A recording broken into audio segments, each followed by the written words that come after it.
Okay.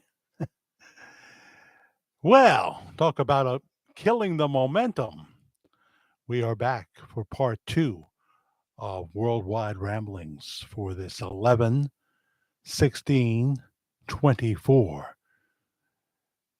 The title of our video, Bob Joyce calls himself Elvis.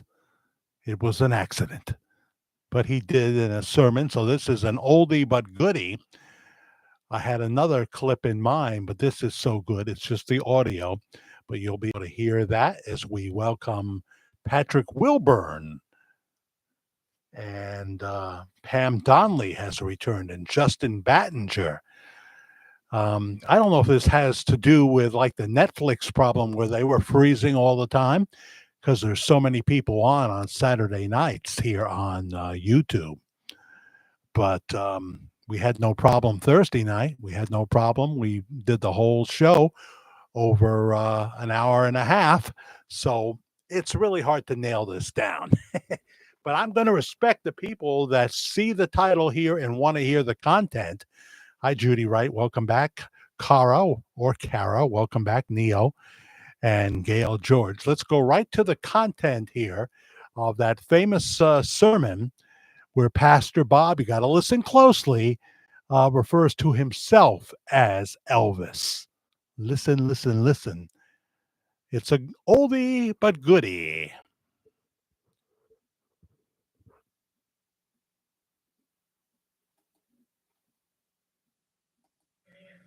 Whatever your station in life is, whoever you are, and whatever you believe, it doesn't matter. When God is calling you, when the Holy Spirit is drawing you and convicting you and convincing you, He's reproving you. And I didn't know how to answer it, but I could always rely on Jesus to give an answer. Oh, we don't know. That's the master. I don't know. That's Jesus. Well, will you please heal me or pray for my son or cast the devil out of this prayer, whatever. And when they tried to do it, it didn't happen. Well, where's Jesus, Elvis? Find Jesus. Well, where's Jesus, Elvis? Find Jesus. He can do it. So they became heavily dependent upon Jesus. He became their champion, the one upon whom they leaned and confided in and trusted in. And, you know, if he wasn't there, they kind of felt naked. Pastor Bob Joyce, who just said, "Where's Jesus, Elvis?" Pretty plain. Did you hear that? You know about that, right? Where's Jesus, Elvis? Well, if we can't find Jesus, we'll find Elvis. He'll probably know where Jesus is. So there it is. There it is. Hello, Doug Barlow. Welcome, welcome. Where you from again? I have a short span memory here. Miles Wright is here. Welcome again. Melissa VD joins us. We have some of our family that didn't appear to be with us on our first part one, which is about Chiller Theater and John Cusack. I forgot to tell the most important part of the John Cusack story. So I'm in there at my first Chiller Theater experience. Karen and we got in for free. She has a relative who works there, and we go into the place where some big stars are, and that includes the movie star John Cusack. I've seen a number of his movies, and he's got a nice booth. His name up on a big banner, John Cusack, and there's a line, but that line is also going for several big stars. I guess when you get to the front of the line, you choose which star you want. Tom Wilson is in the same row as John Cusack, Vicki Lawrence, etc., etc. Okay. So I've never been, so I'm mulling around, and I don't get on the line at this point, but I walk close to where Karen's 90 Day Fiance star is. And I see from that angle, I can get a couple of nice pictures of Tom Wilson. I'm not sure if I want to spend any money here, tight budget and all that. Uh, but there's Tom Wilson. And thank you. My goodness, Aisha, you're just incredible. I hope you are within your budget. I'm worried when it's the same person, and so appreciative some people can do that. Thank you for hitting the thanks button for $10. So I snapped some pictures of Tom Wilson, and he doesn't look up or seem to be mad at me for doing it. And I did the same with Vicki Lawrence, who's in the very beginning by the wall. She never looked at me. So I'm not sure. I really would like to meet John Cusack, politics aside. In fact, when I was at Chiller Theater, I didn't know how radical he was, and we're going to talk about that in a Homage to Rush series. Um, uh, it'll include John Cusack and the political side, and we'll talk about not meeting him, but seeing him. So I noticed that I can without getting on that line, I can get a nice shot of John Cusack. And when I did, he immediately looked up and pointed at me. He wasn't giving me a scowl. He didn't say a word to me, but he just went like that, like, no freebies, buddy. You get on the line, You can have a picture with me, but you're going to pay for it. That's what I'm here for, even though he's worth $50 million. Some of the people there really, I think, needed the money. A few needed the money. But others just want to meet the fans. And, it's a fun experience, meet other people, other celebrities, some they may have worked with. So I just kind of froze. I didn't say, sorry, Mr. Cusack or whatever. I just froze with like a confused look on my face. And that was that. I just walked away. So, I realized you have to be careful. But that was the rest of the John Cusack story. I didn't get on the line. Karen wanted her photo with the 90 Days Fiasco woman. And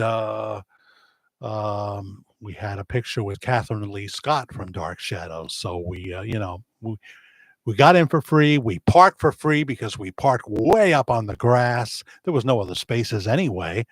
And so it was a pretty cheap outing for us. It was a pretty cheap outing. Jack, admittance without admitting. Now you got me curious as to what that means. Jody. Always love that name, Jody. Is your name really Smith, or is that your secret agent name? I wonder. So Doug is in North Carolina. Went for the Orange Man. Very, very good. Do I need a drink, or do you need a drink, Aisha? I try to drink far from the time I take my Camzyos, which I take around 6 or 7 in the evening. So, and then I don't want to do it before I'm going to bed, because who knows what's happening when I'm sleeping. I may never wake up, but I do have a defibrillator in my chest just in case. Never went off, never had any problems, doing real well. I'm happy about that. Hello, Katina Swatsworth, Team SWAT. Hi, Jack and everyone. I wasn't sure if you would be on. I was on, then I wasn't on. It's like, Netflix trying to show the Tyson fight. Then I was able to end the video, and the part 1 is up. You'll see a picture of John Cusack going like that to me. I swear he was pointing at me. I couldn't even think of the movie I liked the most from him, where he plays. It wasn't a very big movie, but he plays this white writer that is kind of washed up. He's struggling to get back to where he was. Some would say a little like his acting career, but there's nothing wrong with doing independent films because he's already made his money, and there's some interesting films. It's just, how do you get people to see these? If it's straight to Tubi, it's not what you were hoping for. But yeah, I totally lost my train of thought, which is just how it happens. So that was a lot of fun with John Cusack, and that Molly Ringwald. She was The biggest surprise when I looked at Molly Ringwald, she kind of looked like she did 30, 40 years ago. That red hair, not a line on her face. My goodness. I think it was just a hologram. What do you think, Janet KS? Hello from Kansas City. Kansas City, here I come, but I'll wait till the summer because I can't stand the cold here. I won't like it there any better. The Random Realm. Well, that's a new one. Hello, Random Realm. Where are you from? Hello, hello, hello. If we cut out, guys, I don't know what to do. It's as I said, we had no problem Thursday night. We've got a new rotor, a new modem. You've heard me say this. Joe Webb, 1994. What a dill. You guys are talking in code these days. Hey, from Tupelo, Mississippi. Not Missouri, right? See, I don't know my geography, Joe. Are you any relation to Jack Webb, huh? From Dragnet? Joe Webb here. My name is Friday. So welcome.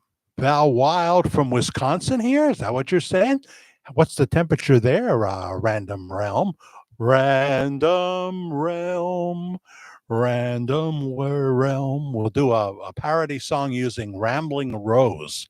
It would work if we knew more about you. Nancy DeMarco is back with us. That's Fancy Nancy. Victoria Matthews, aka Victoria Winters. And she's talking to Melissa VD, is she? Yeah. Justin Battinger, he wants to talk about that Tyson fight. Did you lose money, Justin? Some people lost a lot of money there. One guy lost a bunch of money and then ripped his expensive television off the wall and smashed it. I saw that story. That Tyson fight I thought was interesting. I heard lots of people were disappointed. Hey, the governor of Texas was right there in the front row. Yeah, he was. Pastor Bob, admittance without admitting. Oh, you're going to have to tell me in the email what that means. Pastor Bob, admittance without admitting. Okay, now I figured it out. I should have been able to figure that out.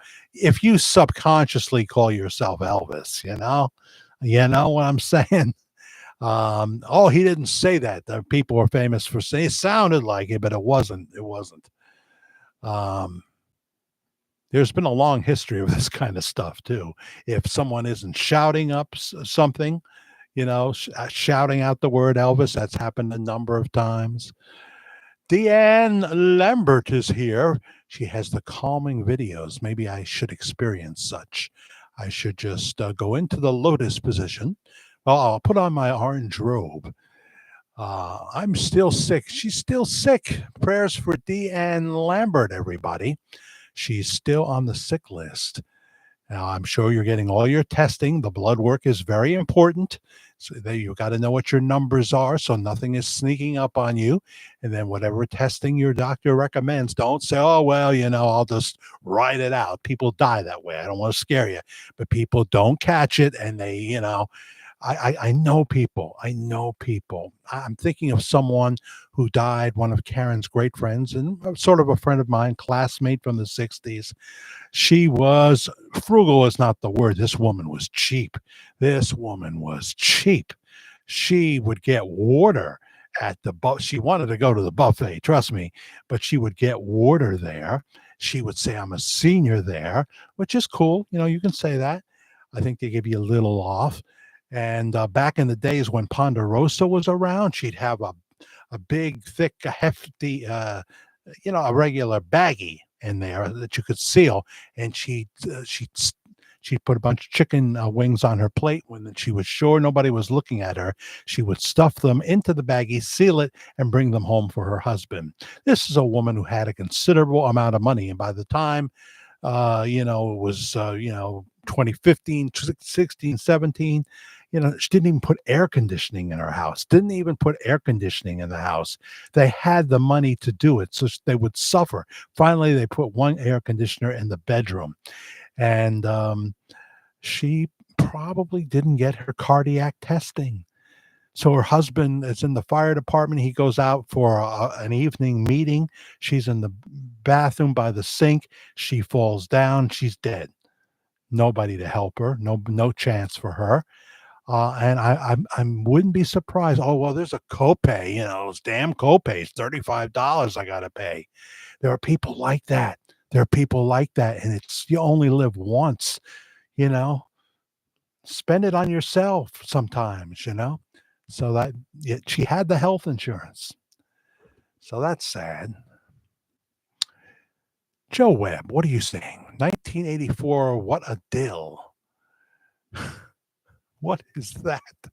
You make me think of the Bowie song, 1984.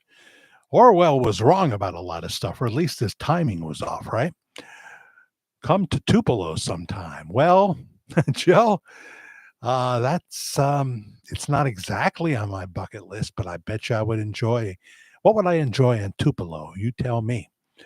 I have some great Elvis stories. Well, um, yeah, because he has a link to Tupelo. He has a link. See how I'm saying that in the present tense? He has a link to Tupelo. Melissa VD talking to Victoria Winters. My kiddos are in sports every night of the week. You mean you're not 85, Melissa? You've got kids in sports? I am spending an awful lot of time on the road. And my puppy, when I first looked at the word, Melissa, I wasn't sure you were going to say the word puppy. Why do I make note of that? I'm sorry. My puppy is full-blown teenage phase. Oh dear, I'm sorry. I'm sorry. 1984, what a deal. He just keeps saying, I'll give you a hip tour, no, a VIP tour of birthday. Okay. Joe, put down the moonshine. It's not cohesive to typing. Victoria Matthews. Oh, yep, have kids. They will keep you busy, all right. Dogs are fun. I have a cat that gives me grief sometimes. Well, I'm just saying, get out there and see the world when you can. It's not all about dogs, cats, and kids. But obviously, if you have young kids, they can't be left alone. But of course, Jack, you've got to indulge yourself from time to time. Buy something you can be proud of. Buy the better stuff instead of the cheap stuff because the better stuff will last forever.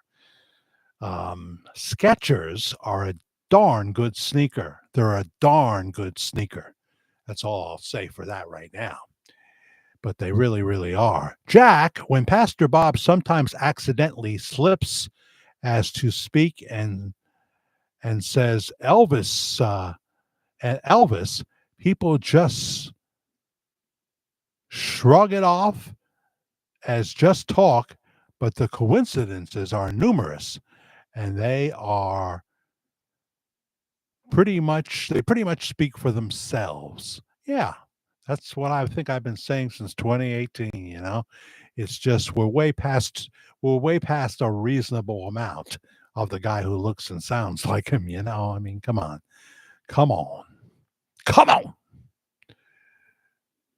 So I hope you feel better, Deanne. I really, really do. But you gotta make sure you're going to the urgent care and then following up. God knows there have been times in my life where I felt all I was doing was going to doctors, and now I got to have a procedure at Westchester Medical Center. I got to be there at 6 a.m, and Karen is too nervous to drive in Westchester traffic.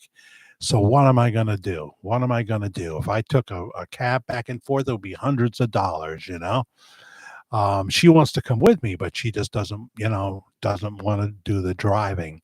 I'm not thrilled with it myself sometimes either. I mean, I like to go certain ways, but down towards New York City driving, although I used to go right down the Palisades, and that's the easiest way to go, right over the George Washington Bridge. But now when you get there, it's a war zone, and Kathy Hochul with her congestion pricing and what have you, you want to be rewarded for letting crime run rampant and people be punched in the street, robbed, looting in the stores, pushed in front of subway trains. You want to be rewarded for that, but they need the money because they spend money like a drunken sailor. That's what they do, Joe Webb. So I'm going to just in case we bug out of here, I want to play while you guys are talking. I want to play, and I can't see you while I'm playing this. It's just audio, but I've heard this like a dozen times or more. Only for Lost in Space fans. If you watch Lost in Space, I don't know how many people did here. It wasn't that the scripts were so great, but it was that the cast was wonderful. You had Zorro himself, John Williams. You had Angela Cartwright, who was on Danny Thomas and many other things. She was wonderful. Mark Goddard, who just passed away a year or so ago, the sex symbol for the males, although Guy Williams was very handsome too. The young girls like Billy Mooney, who's still very active. You can catch his music right here on YouTube Music, and it's on Spotify. He's got a lot of music out, has a band and everything like that. Very talented man who's done a ton of movies and TV shows, Twilight Zone and everything. So I'm going to play the Jonathan Harris clip. It does have a curse when Jonathan Harris's agent says about Irwin Allen's, because he doesn't want to show film. That's how they used to put it. They're interested in seeing film on you. And the agent of Jonathan Harris, who he can't even remember his name, says that's what they want to see. And he says, I hesitate to show film.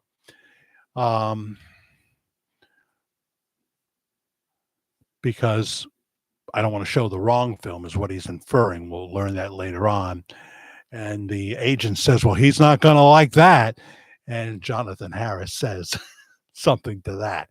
That's the only the curse word in there, but it's I just love this. If you like Lost in Space, you'll like this Jonathan Harris clip here. So I'll play that while you guys chat. And if you're into Lost in Space and you saw it in the title, then you will probably enjoy this. He came on. He was only supposed to have a bit part and eventually be written out, and he became the star of Lost in Space. It was him and Bill Mooney as Will Robinson and the robot. Jonathan Harris was very grateful when they brought the robot in because that is what drove the show to success. He wrote all the dialogue between him and the robot. He did. So let's listen. The day that I was hired by a very talented man named Irwin Allen, a strange, talented man who was humorless, totally without humor. Can you fancy that? Oh, I study them all because it keeps you on an even keel. You can live through it. I study them all of them I study. And what comes out is fascinating. My then agent, whose name escapes me at the moment, called up one day, 1962, was it? Yeah, I think. 65. Well, that's when we opened. Okay.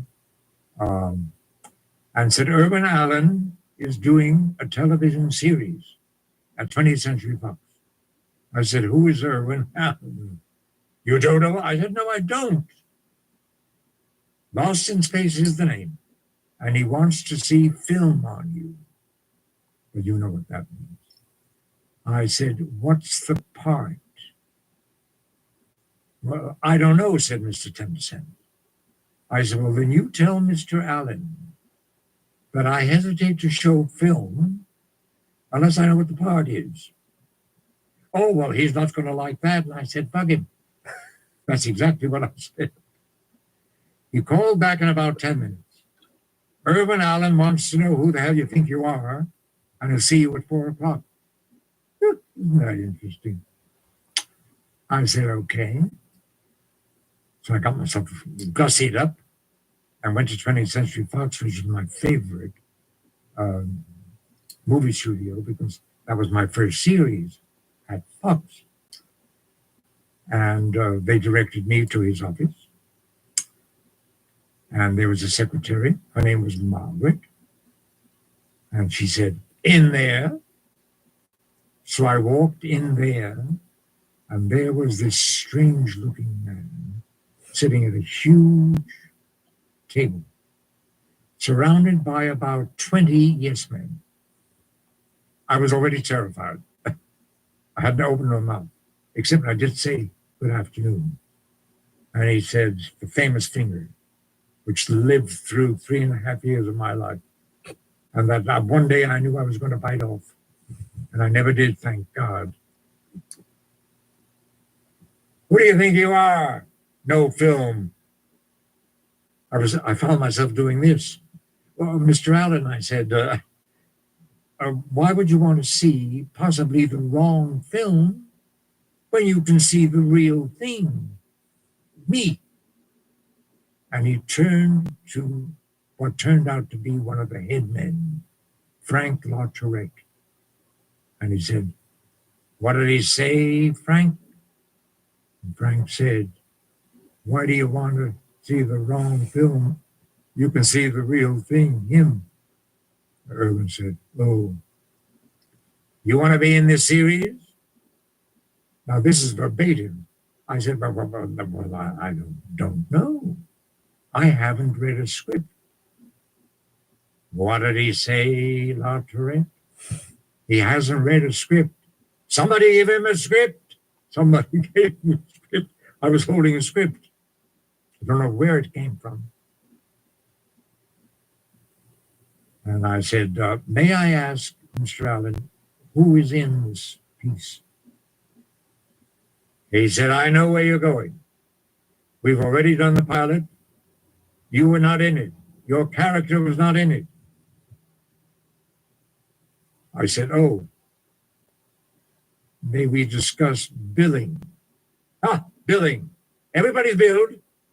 Everybody's billed. It's already contracted in the contract. You'll have to be last. I said, I'm afraid I would not be comfortable that way. What did he say, LaTourette? He's not comfortable. Well, somebody make him comfortable, but I will. He said, you go home and you read those scripts that you've been given. And you call me up and solve this billing problem. I'm busy, out. I was determined not to back out or fall down, but I almost did. I was like that. A strange man. In my whole career, I never experienced anybody like that. I went home, read the scripts, 2 they had given me, and I liked them. I thought, not that I liked them, I thought, this is good, this is going to work. And it's a marvelous part, this villain, terrible villain. He told me when I first was meeting with him that the pilot had been shot without me because the character didn't exist. There was no change. The part that I was given to play was a terrible spy villain. Already we were in trouble because I hated him. I not only hated him, but I said, 5 shows and I'm out. They're going to have to kill me. Unemployed again? No, really, that is what I said. I said, this man is hideous because it got progressively worse, you see. And I don't want to do that because they'll fire me. They have to. I called my friend Jimmy, who was head of casting at NBC. Thank God. And I said, did you ever give Billy, this had come to me, special guest star every week? Did you ever give billing like that? Where you cast a series? He said, what are you, crazy? Of course not. There is no such billing. Nobody gets billing like that. I said, that's all I need to know. So I called Irwin and I said, I've solved your billing problem. Yeah, well, how fast, busy? I'm busy all the time, you know. I said, I would accept last billing. Special guest star, Jonathan Harris, every week. Well, you should have heard him. I never heard such cursing and screaming. And you stupid bastards, none of you can act anyway. You're not a good actor. None of you are a good actor. I don't have to put up with this crap. I just sat there and on and on and on. And then, okay. And he hung up. I laughed for about a week.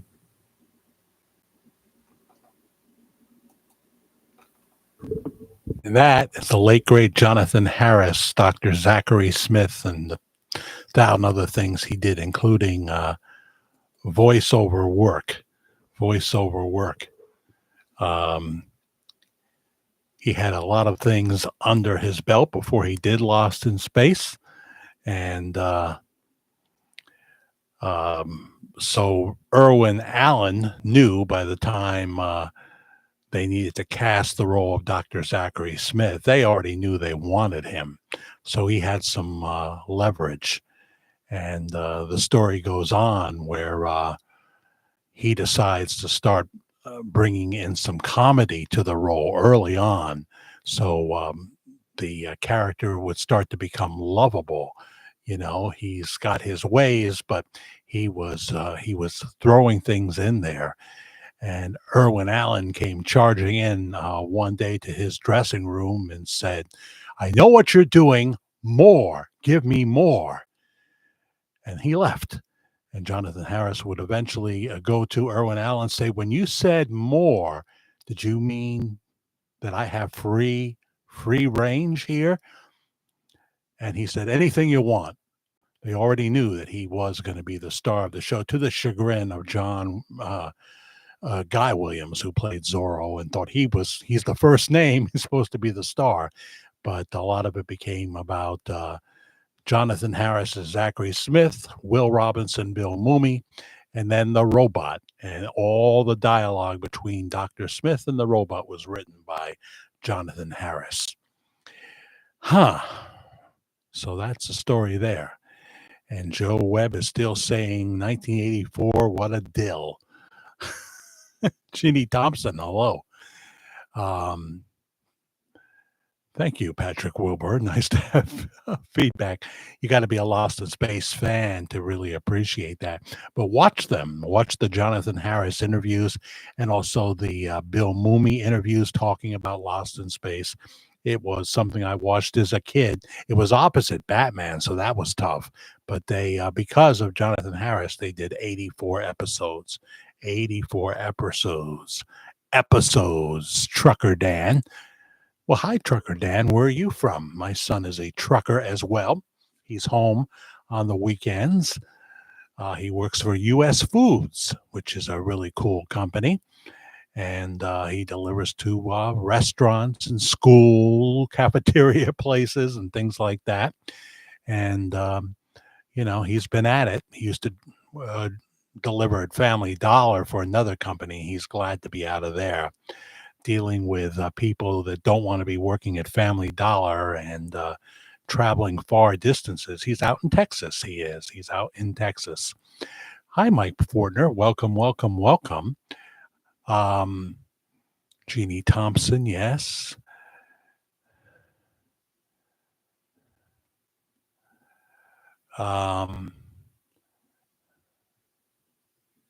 Just looking at your comments, talking about Billy and Joe Smith, said they thought it was very accurate and well done. So I'm in the middle of that conversation. The The new Elvis documentary was very good. I really enjoyed it. Well, Billy Smith, I think, still says that Elvis died in 1977, where his other cousin that we feature on the top 50 reasons why Bob Joyce may be Elvis Part 2 says essentially that was not Elvis in the coffin. That was not Elvis. Gene Smith. Gene Smith. So I go with Gene Smith. He was very authentic, talking about that it was like a glued on toupee, looked too young, sweating, or it was glue on his forehead. Younger Elvis, of course, et cetera, et cetera. We talk about all this in the top 50 reasons why Bob Joyce may be Elvis Part 2. The Bill Bixby interview, we do two roll-in videos, one from the Bill Bixby Elvis Files or the Elvis Conspiracy. He did two specials back in the early 90s. Love Bill Bixby, miss him terribly. He was just so good. That's another one who didn't get his testing for his colon situation. He didn't get his colonoscopy. I don't think it was the prostate, right? It was the colon with him.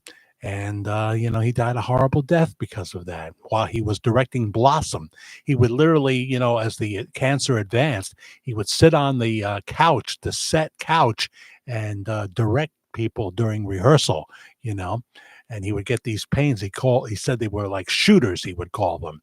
And they would go away, but this was in the later stages. And not long before he was near death, he got married and bought himself a real fancy Mercedes Benz. He was clinging to life, but it just wasn't meant to be. And that's because he never got a colonoscopy. You got to get a colonoscopy. You don't go with the other thing. It misses half of it, I think. I'm not a fan of that. I've had 4 or 5 colonoscopies in my lifetime because the first time I had it kind of young and they found polyps, but it was always benign. It was always benign. I'll be due next year for another one. Somebody hit the thanks button for $10, and that's Mike Fortner. Well, thank you very much, Mike Fortner. I really appreciate that. We had Sammy earlier, and we had Miss Acevedo, and I really appreciate that. Thank you. I mean, it's a struggle, as I say. It's like I'm pushing a cart up a hill. I'm not one of the big boys. I don't do a lot of the high-tech stuff. I don't take other people's work and put my name on it and stuff like that. Trucker Dan is from Oklahoma. Welcome, Trucker Dan. Yeah. How long have you been trucking? My son's relatively new. The way he was able to make good money right out of trucking school was to go to work for the company that delivers to Family Dollar, because nobody wants to do that.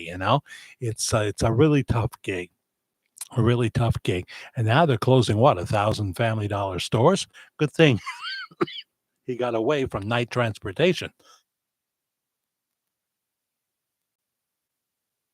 I've been talking 100 miles an hour. So if we do pop off this time, I guess that'll be it for the night, but hopefully we're okay. Lynn Redgrave is here. Lynn R. made me think of the late Lynn Redgrave, who used to do the Weight Watcher spots. Not Elvis in the Coffin, I agree. Yeah, we talk about that extensively in part 2 of the top 50 reasons why Bob Joyce may be Elvis. Please watch it, subscribe, like. I think we've hit 9,300 subscribers. It's a slow climb for me, no matter what.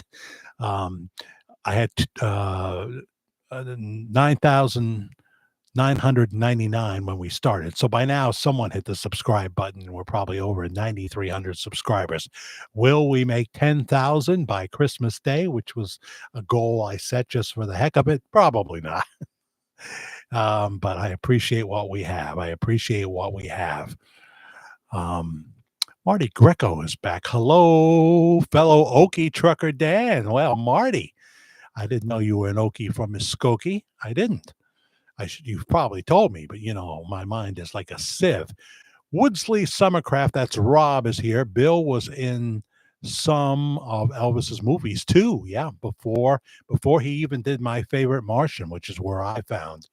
Since I was never big on the Elvis movies, I have to be honest, and especially at that age. I met Bill Bixby when he starred in My Favorite Martian with Ray Walston as Uncle Martin, the Martian. Yeah. Brenda, Noyce, Jack. She's going to speak in code here. Jack. Daleen, 58, said, oh, okay, that's the name. Tell you he has been sick. Well, I don't even know who that is, but I welcome you to the family. And let me see now. Were you born in 58 or are you 58? That's what I have to decipher. Thank you, Mike, very, very much for hitting the thanks button. See, yeah, you do miss some. We got 66 WNBC, 66 people watching that I know of. And someone's having a birthday too, because Lynn Redgrave just said happy birthday. So I don't know. Jane Justice said, I missed some of the chat tonight, but have been listening. Not viewing, huh? Are you driving again? Today is my birthday. Okay. I'm now 76 years old, just like Kate Jackson just turned 76. See, you're in good company. Well, happy birthday to you. Happy birthday to you. Happy birthday, Jane Justice. Happy birthday to you and 24 more. And then that's it. We got an overcrowded planet. I can't give you more than that. 24 more for you, Jane Justice. Oh, yeah. Okay. So I haven't found that person. Marlene Wilson is here. Wow, late. Hope I didn't miss anything. Well, there's a part one because we got thrown into the ozone layer. We got thrown into the ozone layer and cut off, and then it looked like we were able to save the video, no problem. And that's up now. You can see John Cusack pointing his finger at me in part one of this video as I tell that story. John Cusack saying, no freebies, buddy. That's what he was thinking. No freebies, buddy. You get on the line. You get on the line. I could have said, well, you have $50 million. Do you really need my $100? Do you really need it? I didn't get on that line, but I am a John Cusack fan, despite his awful politics. We'll talk about that in a Homage to Rush show. Don't miss those shows. Please watch them, everybody. We use the Rush Limbaugh theme. It's usually 30 to 40 minutes. I try to keep it. I'm going to really try harder to keep it at about 28 minutes because maybe we will start to air it on other platforms. Everybody else is doing it. Everybody else is doing it. They're blanking their nose and chewing it. Sorry, Marty Greco, but did you ever hear that little ditty that I just sang? Well, so I'm not finding that, but I'm so sorry you're sick. We have a number of people here that are going through struggles. Here it is. Judy Wright, not Betty Wright, the cleanup woman. I mean, she really cleans up. And I guess her cleaning company is doing very well because she just hit the thanks button for $19.99. $19.99. Thank you, Judy. You've been with us for a long time. That helps me so much. It brings up the total. And, there's like a minimum I need. And so every month I say, oh boy, will it work this month? Will I come up with things people like?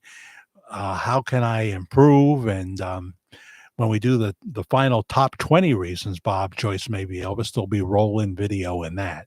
There'll be rolling in video in that. But I'm never going to be super tech, We tell a chronological story for people who have more than a 3-minute attention span. And I can tell you all the people here right now in the live stream have more than a 3-minute attention span. So I don't think I got too many Generation Zs. Having said that, there are some very smart Generation Z people. Thank God, because what's going to be left? Eventually the Republicans will be gone. The progressives will win for a season, only for a season. Well, thank you, Aisha. Love you back. Thank you. 3 Severed Heads, my favorite serial killer. I swear. No, I'm sorry. Dexter's my favorite serial killer. Now, he only kills the baddies. What about you three severed heads? I'd like to go down to your basement, but I think I'd like to have some law enforcement with me when I go down there just to check out what's in your jars, in your formaldehyde jars. um, that's right. Woodley Summercraft quoting the famous line from The Incredible Hulk, Bill Bixby, before he turns into Lou Ferrigno. He says, "Don't get me angry. You won't like me when I'm angry." Loved it, loved it. I love Bill was just one of those guys that, if he said to me now there, yeah, would you do me a favor? 60 miles east, there's this place that makes the most incredible whatever. And I haven't had that, and I'm working here on the set. I can't get to it. Would you go get me some of that and bring it back? I bring it back. It's like the Dark Shadows cast. Beloved stars that really meant a lot to you.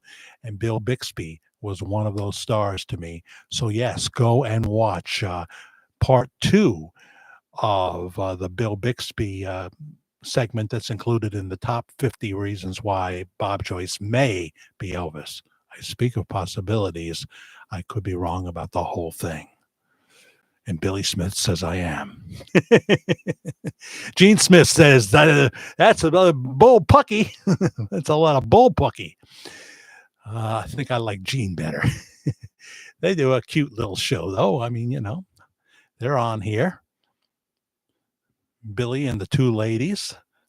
Someone said they did reference me at some point. I didn't catch that part. I don't know which episode it is. Being, being someone who watches my own videos, I would certainly watch them talk about me, even if it's bad, It's all comes with the turf. Robert Landis. Oh, yes, there's that movie star again, right? We talked about this last time you were here. Robert Landis.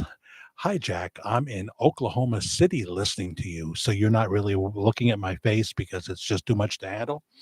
Are you driving, maybe? We are portable. Don't be looking at the screen if you're driving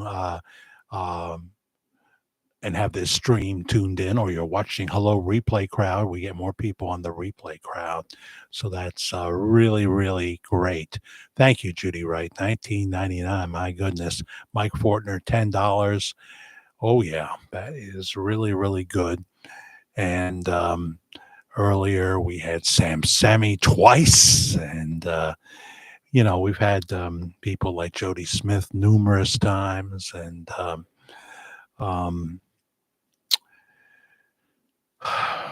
don't know where the paperwork is on that.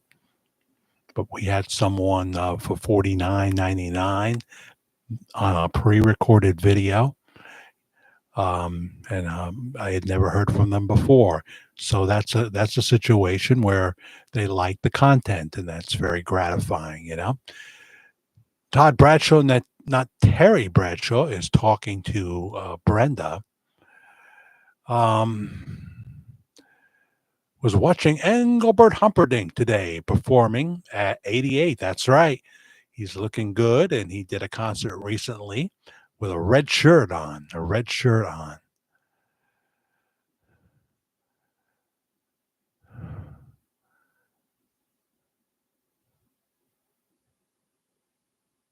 So I'm going back to the bottom of the list now.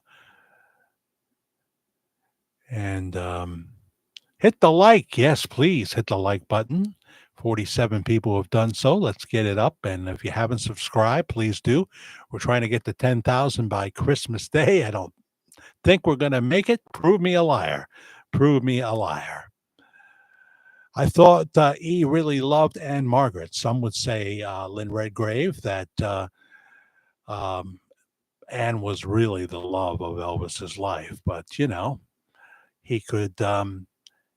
he could visit the restaurant, but he couldn't own it. Whatever. Yeah. Jack, all I got.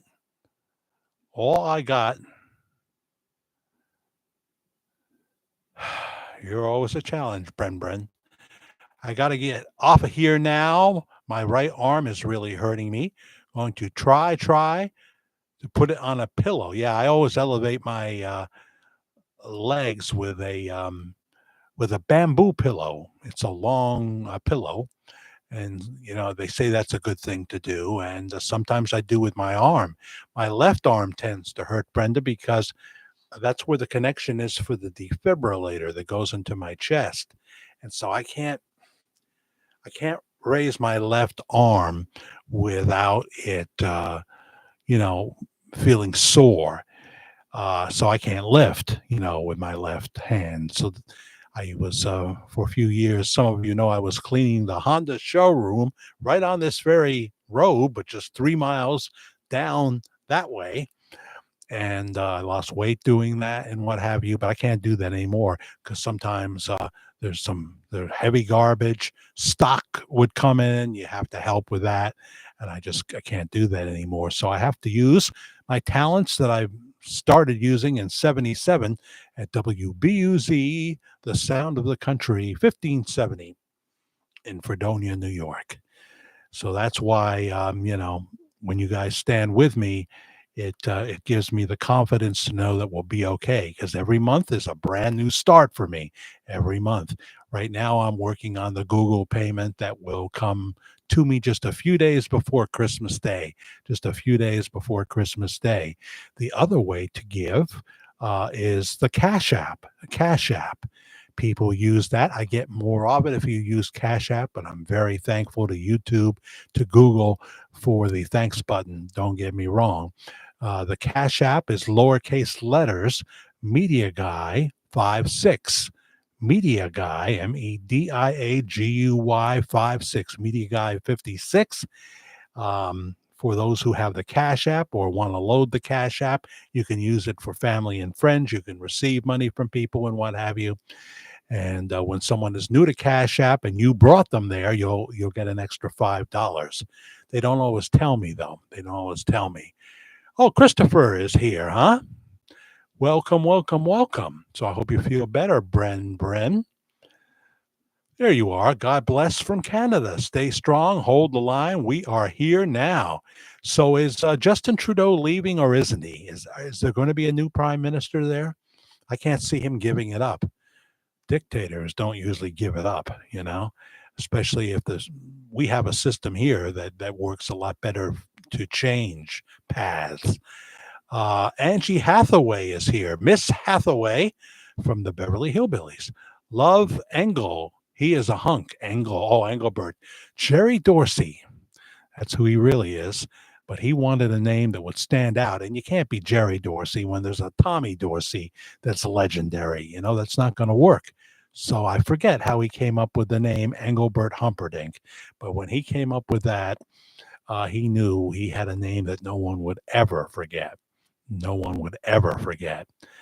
Mark D. Trevor. That sounds like a radio name. Hello. Hi, Mark. Welcome to Worldwide Rambling, Saturday night here. We'll be here for a little while longer. And where are you from? Have you listened, watched? Being a radio guy, old radio guy, I don't do it anymore.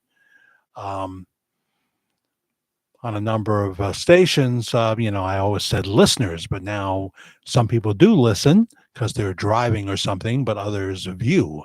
They can actually see me, and it's too bad because I have the old joke is I have a face for radio and a voice for print. What's print? Well, those are newspapers, boys and girls. They're newspapers. Anybody remember them? We have our New York Post here, which is still very successful. I guess some people read the New York Times, but most of it do it online. But people physically buy the New York Post. Conservatives do, and maybe some non-conservatives too. They put a little cheesecake in there. Oh yeah, they always got a hottie in there, not wearing too much either. I'll tell you what, that's their trick.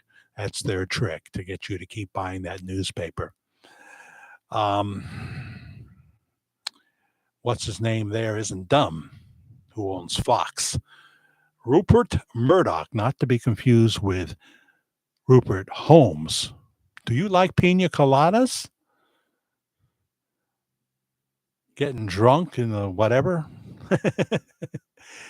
Rupert Holmes. Yes, he had 2 hits and 2 hits only. The other one was him. Him, him, him. What's she gonna do about him? It's me or it's him. That was his second hit. But when you have the Pina Colada song, you pretty much know you have your signature song for the rest of your life. You'll never beat that. You'll never equal that. But he wrote a lot of Broadway plays, music for Broadway plays. So, he had another career going. You know what I'm saying? So Christopher, let's see here, go to the bottom here. Ted Richards, Escape, the Pina Colada song. Correct. I always forget that part. Escape. Yes. Yes, yes, yes. Now, did Jimmy Buffett do that song? He must have done that song in concert. That would be such a Jimmy Buffett song. He missed that one, say, because although Rupert Holmes, right, was famous for giving his songs away, like for Broadway. Well, they had to pay a price. He kept the Pina Colada, Escape, the Pina Colada song. He kept that for himself. Come on. He's got to have his moment. In I love my Pina Colada. Not too much rum, though. I can't have too much alcohol with a cardiomyopathy, Hope, Faith. Hope, Faith. Charity, too.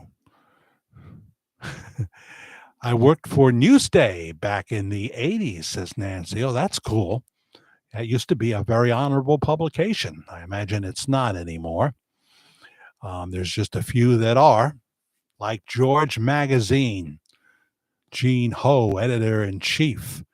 Yes, Gene Ho. Go to georgemagazine.com, subscribe, and you'll find out how to watch the Gene Ho live broadcast from the pool. He's off the wall. You never know what he's going to say. Sometime he's going to say the total wrong thing if he hasn't already. I don't know. But he'll say he's just joking, So there you go. Ha, ha, ha, ha, ha. He's a funny guy. Getting ready for bed, says Mark D. Trevor. But I got to see the guy. But I got to see the guy. You're my man. Well, thank you, Mark. I'm so glad you stopped by. Don't forget to watch the replay. The first part where movie star John Cusack points at me and basically is telling me to no freebie pictures. No freebie pictures. Well, he's only worth $50 million. So, he's got to get his money. He's got to get his money. Jack, there's also Margarita Ville, of course, yes. But can't you just imagine him singing the Pina Colada song? I never thought of this to this moment. That I bet you could find that in a concert somewhere where he did that song. People would want to hear him do that too. He'd have a lot of fun. Of course, he's got to do Sharks to the left of me, Sharks to the right, and all those songs. Cheeseburger in paradise. I like mine with French fried potatoes. Something with a big cold beer.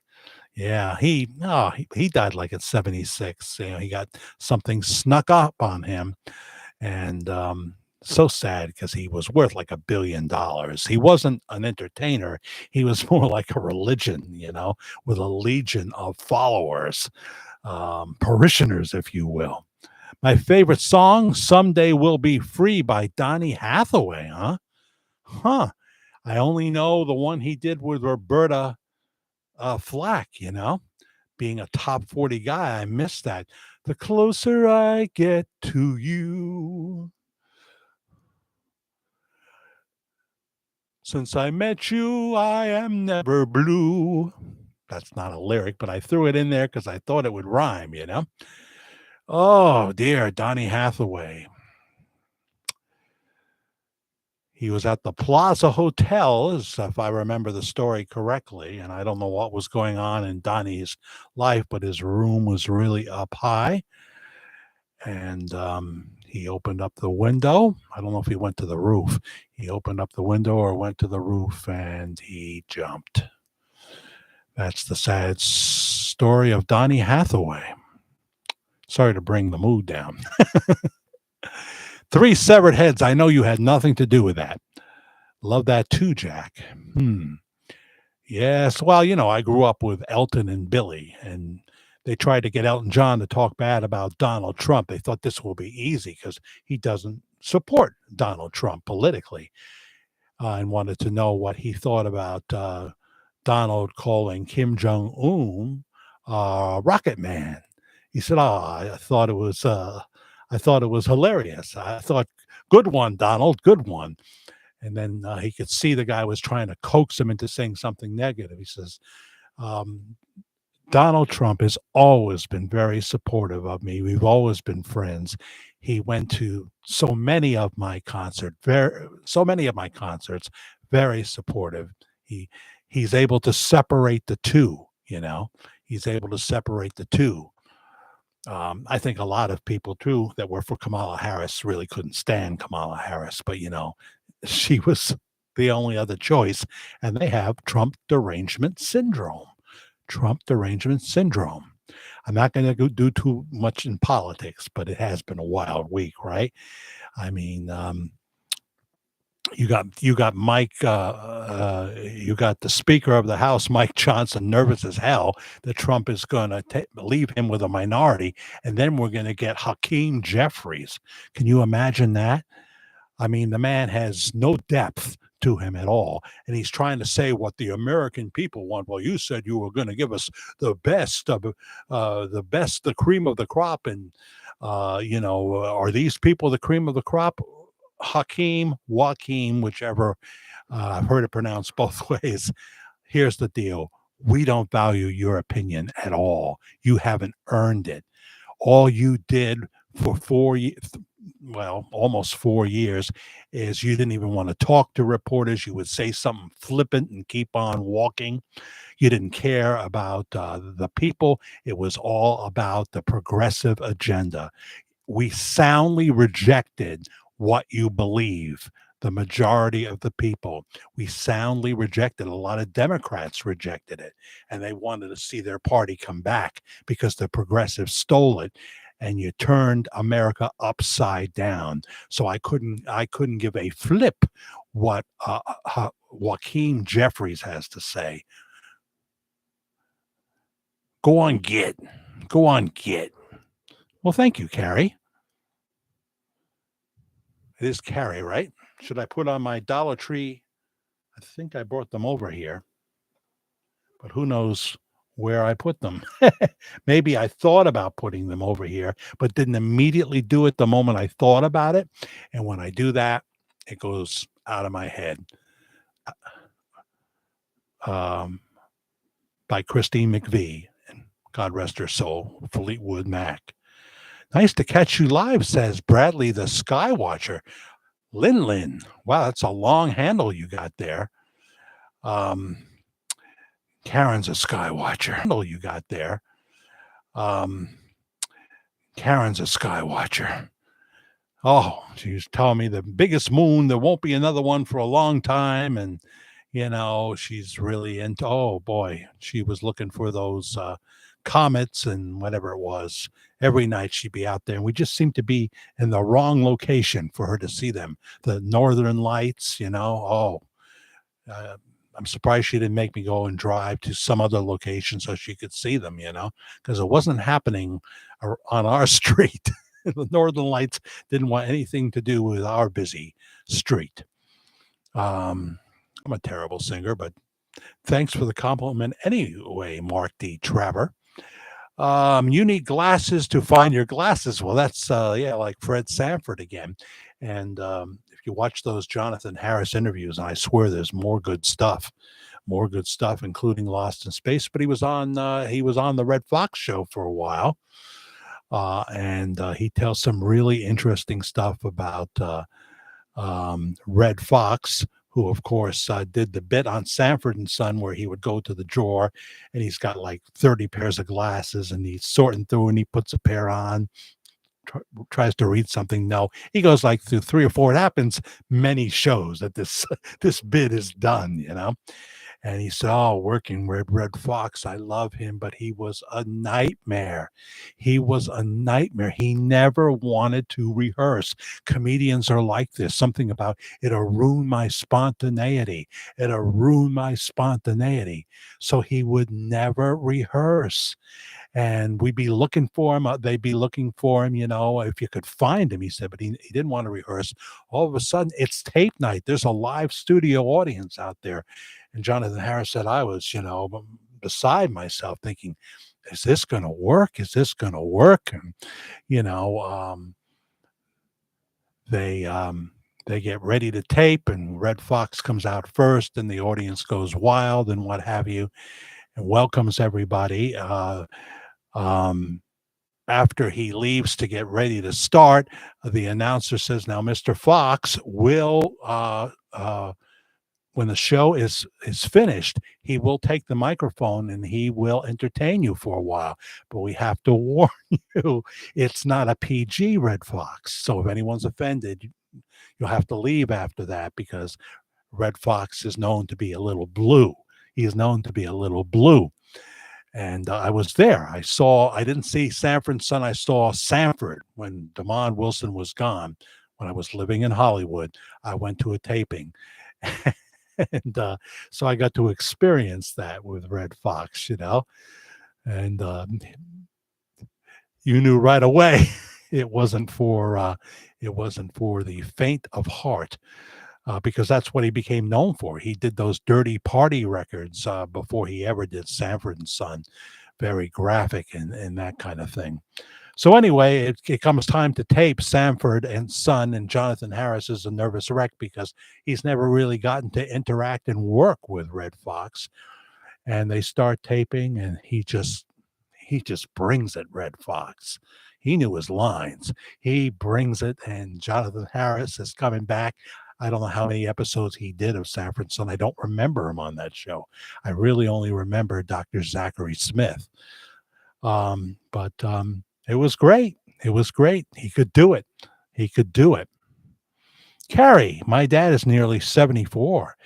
He always loses his reading glasses. Are they on the top of his head sometimes when he's searching for them? Mom has bought tons of reading glasses, mostly from the Dollar Tree. Yeah, that's why I have my $1.25 readers somewhere. Thought I brought them over here. They must still be back there somewhere. You guys have seen them, most of them, seen them before, and they work out really good than my prescription glasses, especially for the computer screen.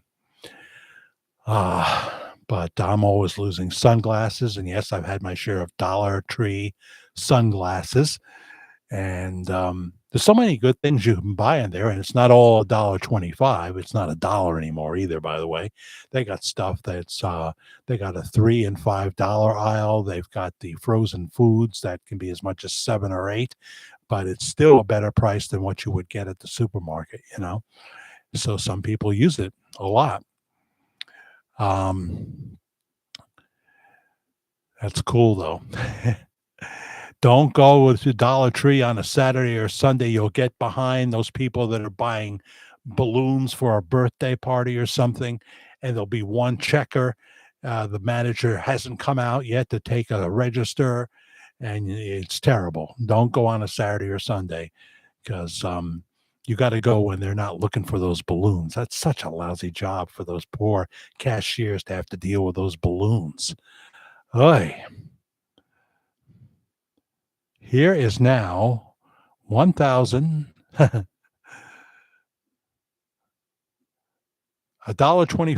$5.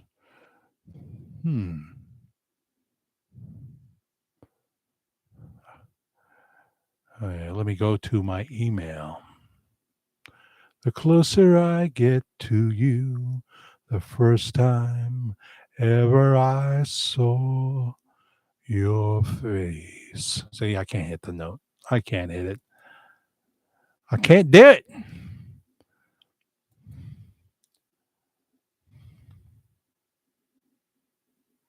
Yeah. No, nothing there on the Cash App. Just check my email. But we'll say hello to Susan Safiati, always sending me various suggestions for future shows. Some of them I have an audience for, most of them I don't. And Stephen Trump Caldwell keeps sending me the same thing about the Elvis Museum, which has been closed for a number of years. I would have loved to have gone. I definitely would have gone. David is here. He told me about the Gene Ho Live, and we played some of that on our Thursday night Worldwide Ramblings. So there you go. But if you want to hit Cash App, it's lowercase letters Media Guy 56, Media Guy 56. If you are linked up to Cash App or you want to load it, you do that with your checking account. I've never had a problem, and believe it, I use it to send money to my ex. And it gives you a record, too. It gives you a record of what you sent. So back we go to that, where I can see you again. And go back to the bottom of the list. The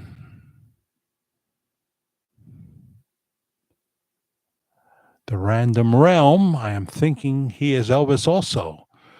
It's occurred to us that it could possibly be true there, Random Realm, Rambling Rose.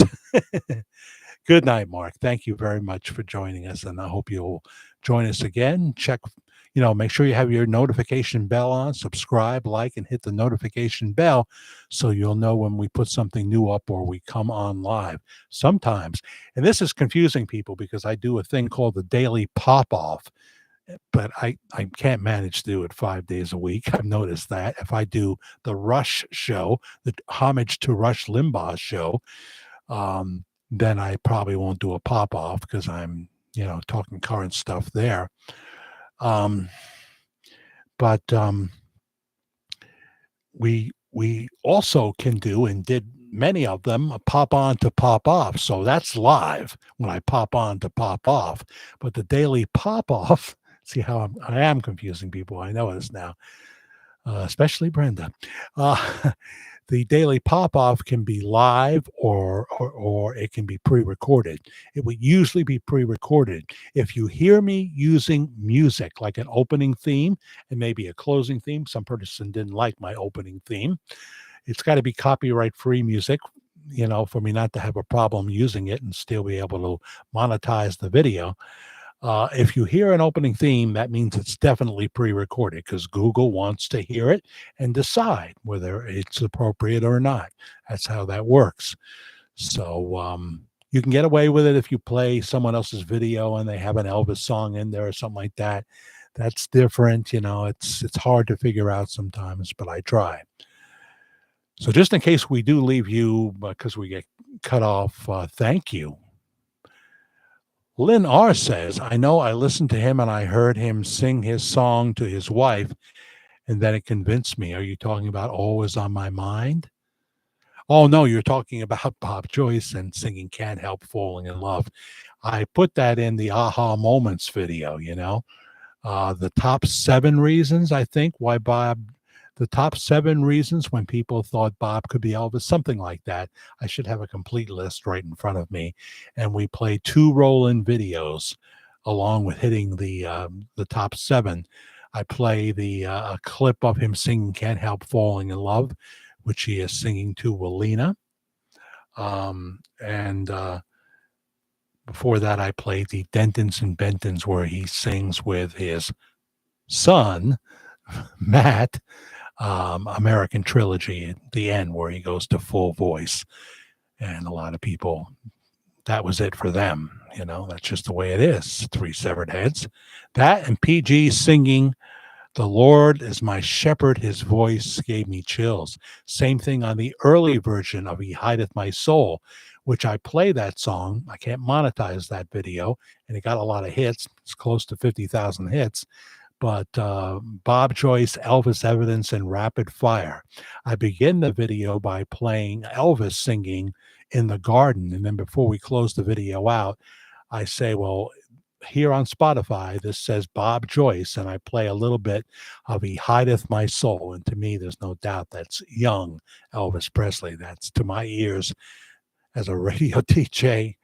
That's who I hear. That's who I hear. Still 67 watching.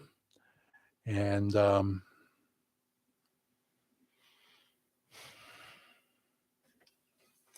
just looking around here.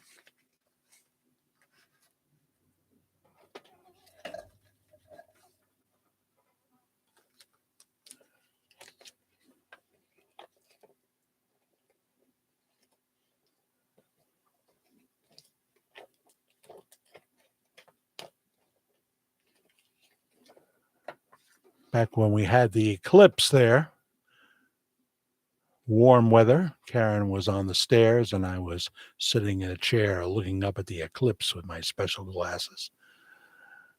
It's our back stairs.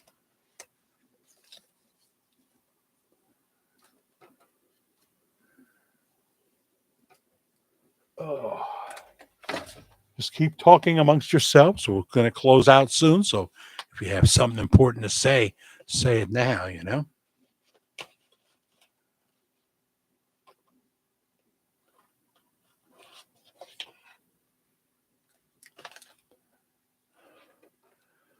So there is Tom Wilson, Biff from Back to the Future.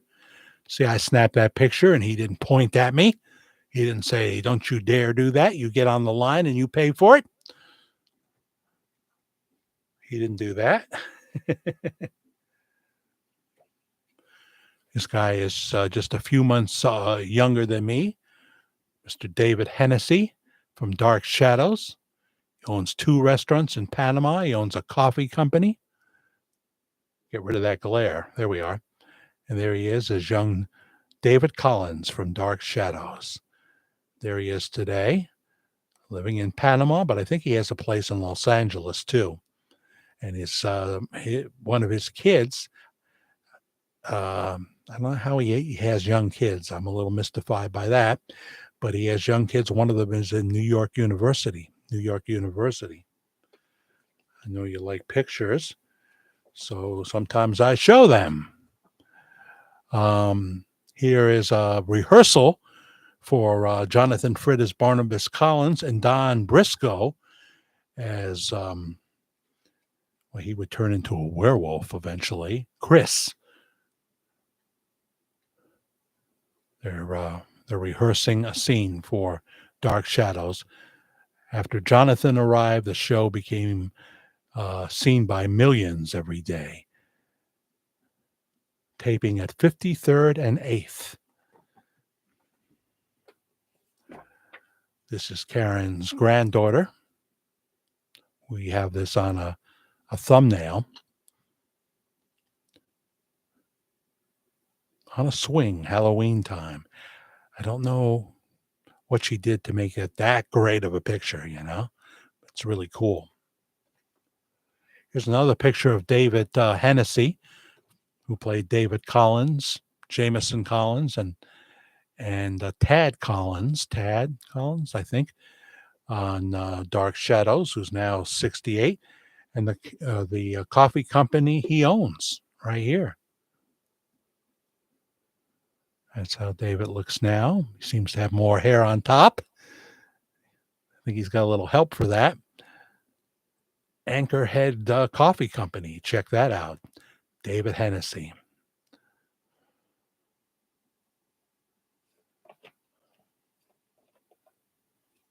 Okay, I'll show this picture of Karen and I with Catherine Lee Scott, who played Maggie Evans on, you like that picture, 3 Severed Heads, of the granddaughter on the swing. I'll show this picture of Karen and I with Catherine Lee Scott, who played Maggie Evans, Josette Dupre, Rachel Drummond, and Lady Hampshire on Dark Shadows. She was on the very first episode in 1966. Jonathan did not arrive till episode 210 in 1967. The show was near cancellation. near cancellation. Dan Curtis, the creator of Dark Shadows, knew that ABC was going to tell him that we're going to take you off. We're not going to give you any more time. So he was sitting there having dinner with his children, and they said, "Daddy, why don't you make it scarier?" Because they were doing ghosts and things like that. But he thought that's the key. So he begged ABC for 13 more weeks. He says, "You won't regret it." And he's talking to his writers and he proposes to them, "What about a vampire?" And they said, "Yeah, that's it. But don't make it like Bela Lugosi surprised them. Make it a blonde guy, really good looking blonde young guy that they wouldn't suspect at all of being a vampire." But they hired Jonathan, who looked just like Bela Lugosi in a sense, and he was fantastic. It went from near cancellation to millions of people watching and Jonathan becoming an international superstar. So, Maggie Evans, she was so beautiful in 1966, 67, 68, 69. She did a lot of things. She was in a Richard Gere movie, and she was in a big movie. I can't pull it out of my head right now. She's 81 years old now, and my stomach is way too big here, but I will show it anyway. Karen's got her Dark Shadows um, shirt on, and she's holding a young picture of Catherine. And you can see a young Barnabas behind Catherine's head. And she's holding a picture that she just bought that Catherine signed of, I want to say, Catherine is Josette Dupre.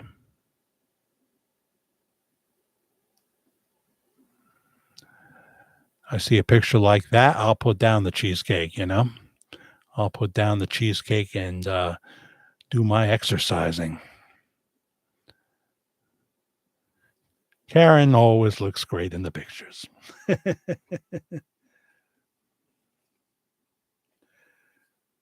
Here's Karen when she graduated high school, maybe? High school, yeah. I think that's high school.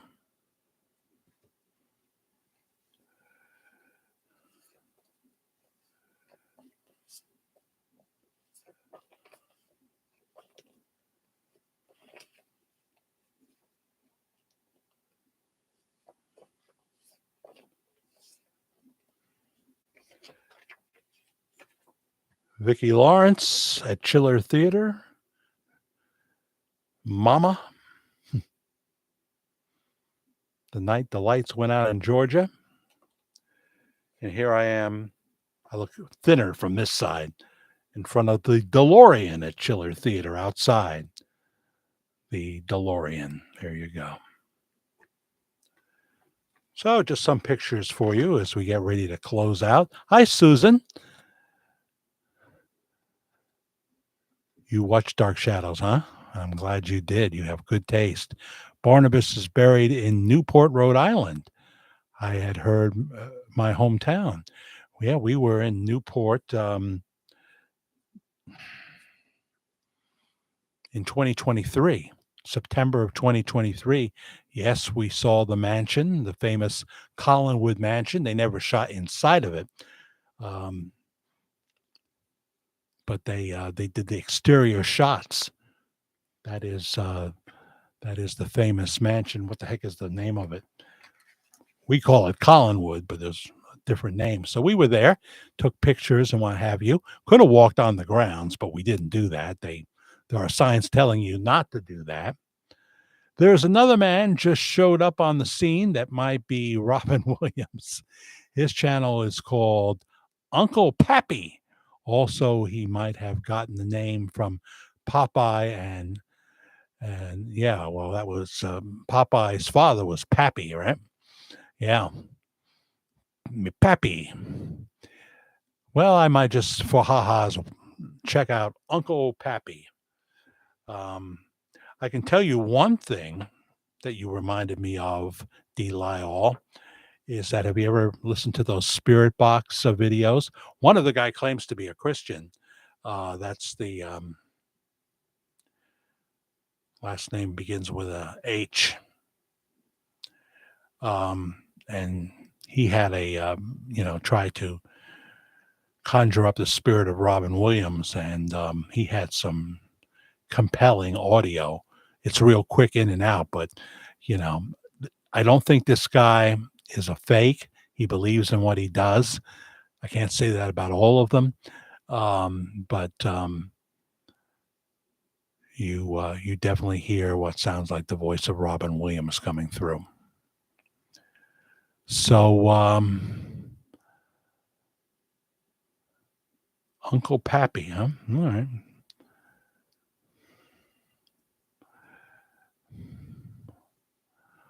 Looks a lot like him, but older. Well, you can also work looking like Robin Williams, because and just in the past week I saw someone on television doing a commercial or something that looked a lot like Robin Williams. I'm not saying he sounded like him. Great photo, whichever one. Thank you, Three Severed Heads. Hey, Susan by the Buckinghams. Love the swing pick. Thank you. They both have a hairy chest. Robin was a hairy guy. He was hairy noon and nighty night. My hair is a fright.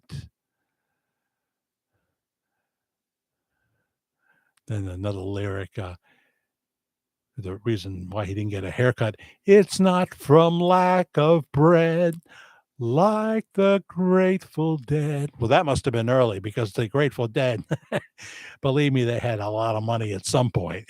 Maybe not in the beginning, but they had a lot of money by the time things were winding down. Well, thank you, D. Lyall. I'm going to be winding down too. But Lynn Redgrave is still here. Did you meet Cousin Brucey? Is that question for me? You are new. In 1979, while I was, I'd already done my first radio job at WBUZ in Fredonia, New York, playing country music.